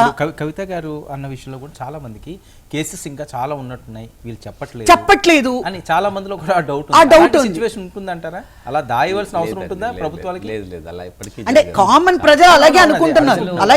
దాని మీద కూడా మన క్లారిటీ కలగడంలో ఆశ్చర్యం ఏం లేదు, తప్పు కూడా ఏం కాదు. బేసికల్లీ వేరే దేశాల్లో చాలా పెద్ద మొత్తంలో మరణాలు సంభవిస్తున్నాయి కాబట్టి వాళ్ళు చాలా లక్షల్లో పరీక్ష చేయగలుగుతున్నారు. ఒక అమెరికా లాంటి దేశాల్లో రోజు వేలలో పాజిటివ్ అవుతున్నారు, 100లో చనిపోతున్నారు మనుషులు. అలాంటి మన దేశంలో ఎందుకు ఇలా చేయబోతున్నారు? కేవలం పరీక్షలు చేయనంత మాత్రం చనిపోకపోవడం జరుగుతుందా అన్నది ఒకటి నిజమే. అంటే మనం వాళ్ళు ఎక్కువ పరీక్షలు చేస్తున్నారు కదా అన్నది ఇక్కడ రీజన్ కాదు. అక్కడ ఎందుకు ఎక్కువ మంది చనిపోతున్నారు అంటే ఎక్కువ మంది పరీక్షలు చేస్తున్నారని, కేవలం పరీక్షలు చేస్తేనే చనిపోతారా అంతగా అన్నది కూడా కాదు అక్కడ. ఇక్కడ ఏంటంటే మన దేశంలో మీరు చాలా జాగ్రత్తగా పరిశీలిస్తే చైనాలో వైరస్ వచ్చిన మనకి వెంటనే అక్కడి నుంచి రాగానే మనం వెంటనే మన దేశంలో రావడం అంటూ మొదలు పెట్టలేదు. మనం చాలా ఆలస్యంగా తెచ్చుకున్నాం. ఆలస్యంగా వచ్చినప్పుడు మీరు నేను ఇంతకుముందు చెప్పారు, ఒక మనిషి ద్వారా 460 మందికి వస్తుంది అనుకుంటే ఒక మనిషి కదలకపోవడం ద్వారా, ఆగిపోవడం ద్వారా, కేవలం కొంతమంది ద్వారా రావడం ద్వారా వాళ్ళు వచ్చి మన దేశంలో చేసినటువంటి వారికి ఇన్ఫెక్షన్ చేయడం అనేది చాలా తక్కువగా ఉండింది. ఎప్పుడైతే మన దేశం విదేశాల నుంచి వచ్చిన వాళ్ళు మొదలుపెట్టి ఇక్కడ ఇన్ఫెక్షన్ ఇస్తున్నారు అని ఆలోచన వచ్చిందో వెంటనే లాక్డౌన్ ప్రకటించాం. కాబట్టి ఎక్కడ వాళ్ళు అక్కడ ఆగిపోయారు. కాబట్టి దాదాపుగా మన దేశంలో ఇంకా సుమారుగా నిజంగా చెప్తే ఇంకొక 1,00,000 మంది దాకా మన దగ్గర పాజిటివ్స్ ఉంటారు. కానీ మరణాలు ఎక్కువ ఎందుకు మన దగ్గర జరగటం లేదంటే మనందరూ కూడా దాదాపుగా ఆ మధ్యకాలంలో వచ్చిన కొన్ని రకరకాల వైరల్ ఇన్ఫెక్షన్స్ వల్ల మనందరికీ కూడా ఇమ్యూన్ సిస్టమ్ బూస్టప్గా ఉంటుంది. అదొకటిను ప్లస్ మనకి చాలా ఆలస్యంగా మొదలుపెట్టాం కాబట్టి వైరస్ యొక్క ప్రాబల్యం క్రమక్రమంగా తగ్గిపోతూ ఉంటుంది. ఈవెన్ మేము ఇంతకుముందు వైరస్లో కూడా చూసాము. ఇప్పుడు మీరు మెర్స్, సార్స్ అసలు మన దేశం సరిహద్దుల దాకా కూడా పెద్దగా రాలేకపోయాయి. మీరు చూడండి, ఎబోలా అన్నాం, మన దేశంలో ఎంతమంది రిపోర్ట్ చేశాం ఎబోలా అని. నీపా కేరళలో 1-2 కేసులు నీపా చూసాము అంతే. అప్పుడు నేను డిస్కస్ కూడా చేశాను, నేను నేషనల్ ఇంగ్లీష్ ఛానల్స్లో డిస్కస్ చేశాను నీపా. నేను మహారాష్ట్రలో ఏమీ లేదండి, తెలంగాణలో లేదు అని చెప్పాను. అలాగే జీకా వైరస్ చూడండి, జీకా ఎక్కడో యూరోప్లో అక్కడ ఇక్కడ అడపదడప వచ్చిపోయింది. ఇవన్నీ వచ్చిపోవడం ఏంటంటే మన దేశంలో అంతే గొప్పగా అంటే నేను మళ్ళీ ఏదో మనల్ని పౌడుకోవడం అన్నట్టుగా ఉంటుంది, కానీ అలా అని చెప్పటం లేదు. కాకపోతే కొన్ని వైరస్లకి ప్రాబల్యం వాటంతరవే తగ్గిపోతుంది. మనం దాన్ని చెయ్యక్కర్లేదు. నేను చెప్తున్నాను కదా, మనం వాటి మందు కనిపెట్టేలోగా టీకా కనిపెట్టేలోగా వాటి ప్రభావం తగ్గిపోతుంది, వాటి అవసరం కూడా మనకు ఉండదు. కాబట్టి ఇంకొక విషయం గోల్డెన్ వైరస్ మనకి టీకా వైరస్ మందులు వైరస్ టీకాలు ఉండటం లేదు, కాబట్టి మనం భయపడాల్సిన అవసరమే లేదు. నెంబర్ ఆఫ్ మోర్టాలిటీ ఇప్పుడు కేవలం మనము జబ్బుతో బాధపడుతున్నటువంటి వాళ్ళని చనిపోకుండా చూసుకోవడం ఒకటే మనం చూసుకోవాలి. ముఖ్యంగా పెద్దవాళ్ళు, నేను ప్రధానమంత్రి చెప్పిన దాంట్లో సప్తపదిలో మీరు చూడండి, అత్యంత ప్రధానమైనది మొట్టమొదటి ఇంట్లో ఉన్నటువంటి వృద్ధులను జాగ్రత్తగా చూడండి అని చెప్పింది. వృద్ధులను జాగ్రత్తగా చూడమంటే అంటే ఇప్పటిదాకా మన దేశంలో కానీ విదేశాలు కానీ చనిపోతున్న వాళ్ళు ఎక్కువ మంది వృద్ధులు, కాబట్టి మోర్టాలిటీ తగ్గించడం. ఈ రోజు మార్నింగ్ ఒక న్యూస్ ఒకటి తెలిసింది, ఎవరైతే ఏజ్డ్ పీపుల్ ఉన్నారో వాళ్ళకి ఏవో బిఫోర్ గా వ్యాక్సిన్స్ ఏవో ఇస్తున్నారు అంటున్నారు, ఎంతవరకు? లేదు అలాంటివి లేవండి, ఆల్రెడీ ఇస్తున్నారట. లేదు అది కేవలం రీసెర్చ్ పరంగా ఉన్నవి వస్తాయి, కాబట్టి అది మన దేశంలో ఇంకా రాలేదు. ఎవరైతే రిక్రూట్ చేసుకోవడం అనేది జరుగుతుంది, కానీ ఏదో ఒక టీకా ఇవ్వడం ద్వారానో, ఏదో మళ్ళీ తిరిగి వాళ్ళకి బీసీజీ ఇవ్వడం ద్వారానో, లేకపోతే మళ్ళీ వాళ్ళకి ఏదో విటమిన్ సి లాంటి టాబ్లెట్ ఇవ్వడం ద్వారానో, విటమిన్ డి లాంటి ఇవ్వడంలోనో, లేకపోతే వాళ్ళకి మంచి ఆహారం పెట్టడం వల్ల కాదు. వాళ్ళకి దూరంగా పెడితే చాలు, వాళ్ళకి మామూలుగా ఎలా చూసుకుంటారు వీలైతే మంచి ఆహారం ఇవ్వండి. చెప్పిన విషయం ఆల్రెడీ ఒక బిజినెస్ అవుతుంది కొన్ని హాస్పిటల్స్. ఇంకా నేను షూర్గా చెప్తున్నాను, ఆ వైరస్ రాకుండా ఉండాలి అంటే ఏజ్డ్ పీపుల్ ఖచ్చితంగా ఇది తీసుకోవాలని వ్యాక్సిన్ ఇస్తున్నారట.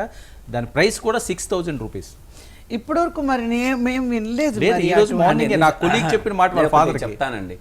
ప్రపంచం మొత్తం అలాంటి దాని మీద ఒక మెసేజ్ ఇవ్వాల్సిన అవసరం ఉంది డాక్టర్ గారు. అంటే విశ్వం ఒక పెద్ద విపణి వీధి అన్నారు ఎవరో కవి.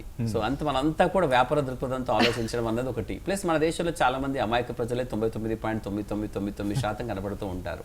చాలా ఈజీగా నమ్ముతారు, మీరు ఫలానా చేయండి అంటే చేస్తారు.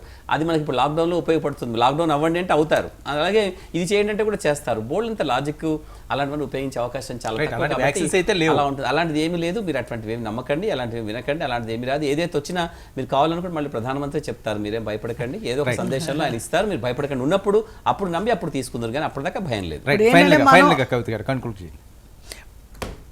కంక్లూడ్ అంటే ప్రతి ఒక్కరిని నేను కోరుకునేది ఏంటంటే, మనకు అలా కేంద్ర ప్రభుత్వం కానీ శ్రీ నరేంద్ర మోడీ గారు చాలా తన ప్రజల్ని చాలా జాగ్రత్తగా చూసుకుంటున్నారు.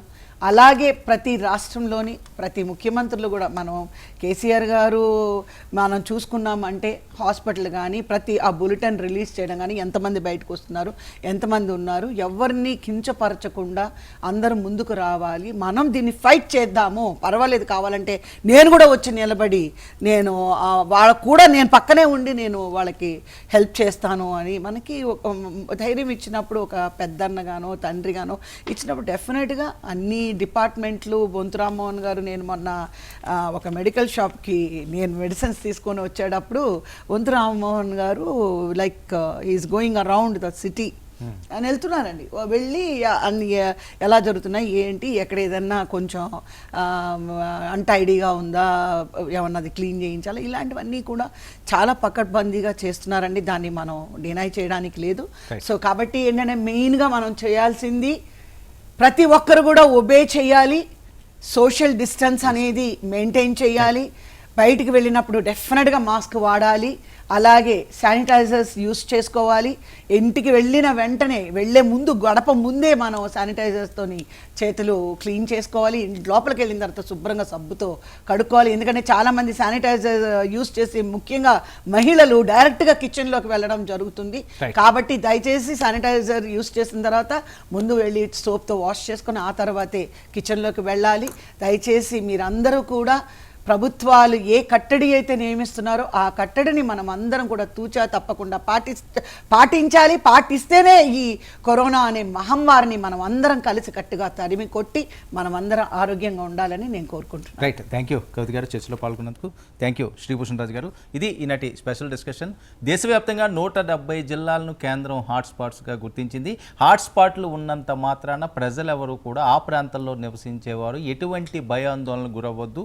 ఎప్పుడైతే ఈ కరోనా పాజిటివ్ కేసులను డిటెక్ట్ చేశారో అప్పుడు మనం సేఫ్గా ఉన్నట్టే, వాళ్ళకి ట్రీట్మెంట్ ఇస్తారు, వాళ్ళు కూడా ఖచ్చితంగా సేఫ్గా బయటికి వస్తారు. ఆ ప్రాంతంలో ఏదో రెడ్ జోన్ ప్రకటించారు అని చెప్పి మీరందరూ కూడా భయాందోళనకు గురయ్యి ఇబ్బందికర పరిస్థితులు తెచ్చుకోవద్దు. మరికొన్ని వారాల పాటు ఈ రకంగానే ప్రతి ఒక్కరూ కూడా ఈ కరోనా మహమ్మారి బారి నుంచి బయటపడాలి అంటే మీరందరూ కూడా సెల్ఫ్ క్వారంటైన్ అవ్వాల్సిన అవసరం ఉంది, సెల్ఫ్ డిస్టెన్స్ మెయింటైన్ చేయాల్సి ఉంది. ఇది మన కుటుంబం కోసం, మన దేశం కోసం, మన సమాజం కోసం మనం అందరూ సంతోషంగా హ్యాపీగా ఉండాలి అంటే ఇలాంటివన్నీ కూడా వైద్య నిపుణులు సూచించిన సూచనలు ఉన్నాయండి. ఈరోజు గవర్నమెంట్ సూచించిన సూచనలు ఉండి తూచా తప్పకుండా పాటిస్తే ఖచ్చితంగా కరోనా మహమ్మారిని దేశం నుంచి బయటికి పంపొచ్చు. ఇది ఈనాటి స్పెషల్ డిస్కషన్. చూస్తూనే ఉండండి భారత్ టుడే, దేశం కోసం ధర్మం కోసం.